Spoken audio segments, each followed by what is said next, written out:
Praise the Lord. இயேசுவின் ரத்தம் ஜெயம் தினமும் இயேசு நிகழ்ச்சிக்கு உங்களை கர்த்தராகிய இயேசு கிறிஸ்துவின் நாமத்தில் வரவேற்கிறேன். செய்தியின் தலைப்பு, பல நிச்சயங்கள் உங்களுக்கு வேண்டும். ஆதார வசனம் 1 சாமுவேல் 25 அதிகாரம் 28வது வசனம். கர்த்தரின் ஆண்டவருக்கு நிலையான வீட்டை நிச்சயம் கட்டுவார். 1 தீமோத்தேயு 6 அதிகாரம் 7வது வசனம். உலகத்தில் நாம் ஒன்றும் கொண்டு வந்ததுமில்லை, இதிலிருந்து நாம் ஒன்றும் கொண்டு போவதுமில்லை என்பது நிச்சயம். தேவனுக்குள் நிச்சயிக்கப்பட்டவர்களே, சில நிச்சயங்கள் நம் வாழ்வில் வேண்டும். நாம் அறிந்திருத்தல் அவசியம். இதில் உறுதி வேண்டும்.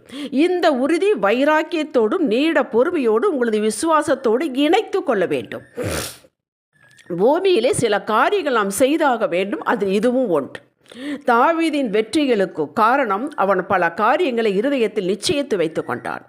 அந்த நிச்சயங்களின் துணையினால் என்றான் விட்டாப்பிடியாக வெற்றி கண்டான். இஸ்ரவேலின் எல்லையை விரிவாக்கினான். தேவாலயம் கட்டுவதற்கு டன்னாக பொன் வெள்ளி விலை உயர்ந்த கற்கள் விலையேற பெற்ற மரங்களை சபதரித்து வைத்தான். தேவாலயம் கட்டுவதற்கு சாதாரண ஆடு மேய்த்து கொண்டிருந்தவனால் இப்படி வெற்றி காண முடிந்தது?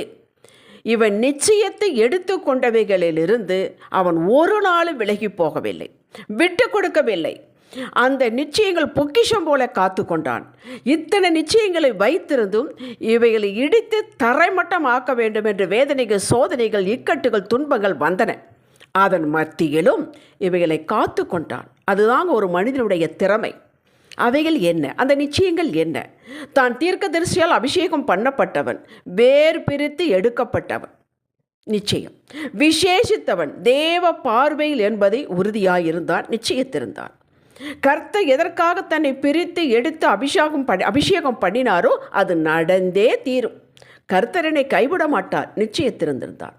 பல நேரங்களில் கர்த்தர் என்னோடு பேசாவிட்டாலும் அவர் என்னோடு தான் இருக்கிறார். இந்த நிச்சயம் அவனுக்கு இருந்தது.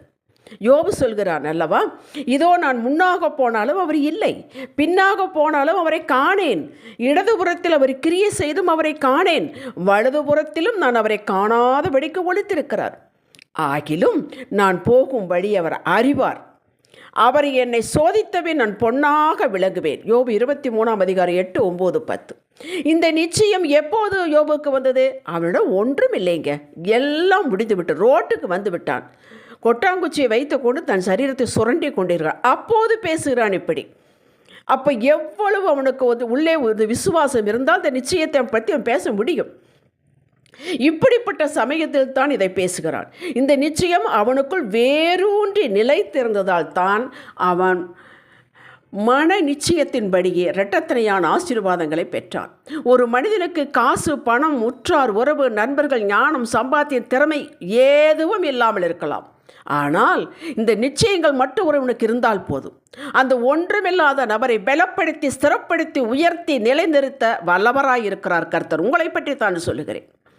இல்லாதவில்லை இருக்கிறப்போ அழைக்கிற கர்த்தர். அவருக்கு ஒன்றும் தேவையில்லை. நீங்கள் இருந்தால் போதும், நீங்கள் ஒப்பு கொடுத்தால் போதும். இருளிலிருந்து வெளிச்சத்தை பிரகாசிக்க சொல்லுகிற தேவன். அவர் எப்படிப்பட்டவர்? எந்த நிச்சயங்களை வைத்திருந்தான்? கர்த்தர் என்னோடு இருக்கிறார். அவர் கொடுத்த வாக்கு ஜீவனும் வல்லமையுள்ளது. இந்த நிச்சயம் உங்களுக்கு வேண்டும். வானமும் பூமியும் ஒளிந்து போகும், அவர் எனக்கு கொடுத்த வாக்கு நிறைவேறாமல் போவதில்லை. இந்த நிச்சயம் உங்களுக்கு வேண்டும். எனக்கு என்று குறித்திருக்கிறவர் நிச்சயம் நிறைவேற்றுவார். என் காலத்திலேயே நிறைவேற்றுவார். இந்த உறுதி உங்களுக்கு வேண்டும். இந்த வேதனைகள், நோய், பலவீனம், எதிர்ப்பு, நஷ்டம் ஏன் என்று எனக்கு தெரியவில்லை. ஆனால் ஒன்று நிச்சயம், இவைகள் அவசியம் என்பதை அறிந்து கொண்டேன். என்னை புடமிடுவதற்காக, என்னை பலப்படுத்துவதற்காக, என்னை இம்யூனிட்டி அதிகப்படுத்துவதற்காக இவை தேவை என்பதை புரிந்து கொண்டேன். ஏனென்றால் கர்த்தர் என்னை நேசிக்கிறார். வெளிப்படுத்தல் 3:19 சொல்கிறது, நான் நேசிக்கிறவர்களை எவர்களோ அவர்களை கடிந்து கொண்டு சிட்சிக்கிறேன் என்பதால் நான் அவர் நேசத்துக்குள் இருக்கிறேன். இந்த நிச்சயம் உங்களுக்கு வேண்டும். என்னை உயர்த்தியே தீருவார். என் தலை என் பகைவர்களுக்கு மேலாக மேலே வந்துவிடக் கூடாது என்பது குறியாக இருந்து கங்கணம் கட்டி கொண்டு எதிர்ப்பு வேலை பார்த்தவர்கள் என்னை எட்டியே பிடிக்க முடியாது என்ற அளவிற்கு என் தகப்பன் என்னை உயர்த்துவார். நான் உயர்வேன். இந்த நிச்சயம் உங்களுக்கு வேண்டும். யோசுவா 3:7 படி. இந்த நிச்சயங்கள் தாங்க உங்களுக்கு புஷ்டி, தெம்பு.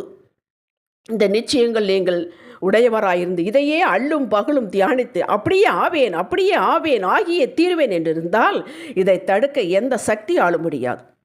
இது கர்த்தருக்கு கொள்ள பிரியமுங்க. இதைத்தான் மனதில் கொண்டு யோபுவின் நண்பரிடம் கர்த்தர் சொன்னார், என் தாசன் யோபுவை போல நீங்கள் நிதானமாக பேசவில்லை என்று. பவுலுக்கு ஒரு நிச்சயம் உண்டு. என்னை கர்த்தர் பிரசங்கியாகவும் அப்போஸ்தலராகவும் போதகராகவும் நியமித்தார். இது நிமித்தம், எது நிமித்தம்? இப்படி உயர்ந்த பதவிகளை கொடுத்து நான் உயர்ந்த வேலைகள் செய்த நிமித்தம் பிசாசு சும்மா இருப்பானா? நான் இந்த பாடுகளை அனுபவிக்கிறேன். ஆயினும் நான் வெட்கப்படுகிறதில்லை.